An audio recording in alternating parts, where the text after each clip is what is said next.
Welcome back to the World News. The former U.S. Secretary of Labor has been appointed by the Mitt Romney campaign as chair of Asian Affairs.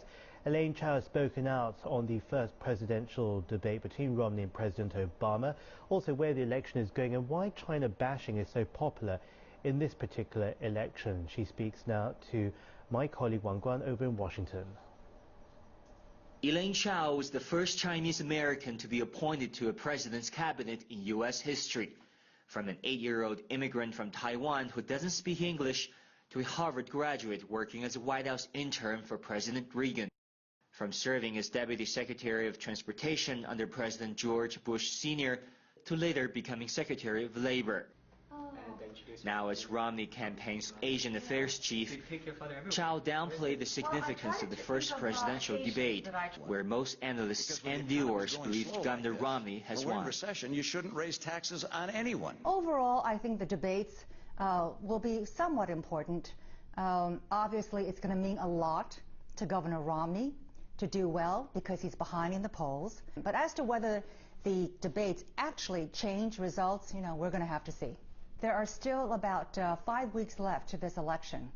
And for anybody who has been in politics, it is a adage that, even a week is like a lifetime. Well, the economy is still growing slow. In the first debate, the two candidates clashed over how much government does the country need. Governor Romney believed President Obama's trickle-down government not only failed to boost the economy or create jobs, but led the nation in the wrong direction. The Democrats say the damages done to President Obama when he took office was too big, and they take more than one term to fix the structural problems of the U.S. economy to bring jobs back. Mr. Obama is a nice man, but he clearly is not up to the job. And he may have inherited a bad economy, but he made it worse by his government's policies of overtaxation, over-regulations, and creating uncertainty with the introduction of Obamacare, the Health Care Act, and also the Dodd-Frank financial reform bill. And you're not sure about the fiscal discipline of this country, whether inflation is going to start raging next year. Amidst all this uncertainty, you're not going to hire. Tough on China? China bashing is another hallmark of election campaigns. President Obama's new ad touted his 2009 tire tariff against China, alleging that they saved more than 1,000 American jobs.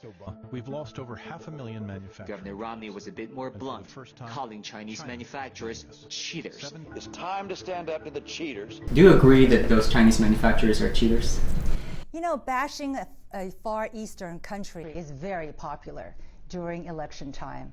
If you recall, a decade ago, Japan was the boogeyman, and everyone was beating on Japan. I think in reality, when these people take office, regardless as to who the president is, there needs to be an understanding that we now operate, live and work in an international environment. We cannot dictate the external marketplace to what we want. We have to learn to compete internationally, and the relationship between China and the United States is one of the most important bilateral relationships. So either person going in to become the president will have to understand this relationship and need to nurture it and cultivate it very carefully. Wang Guan, CCTV, Washington.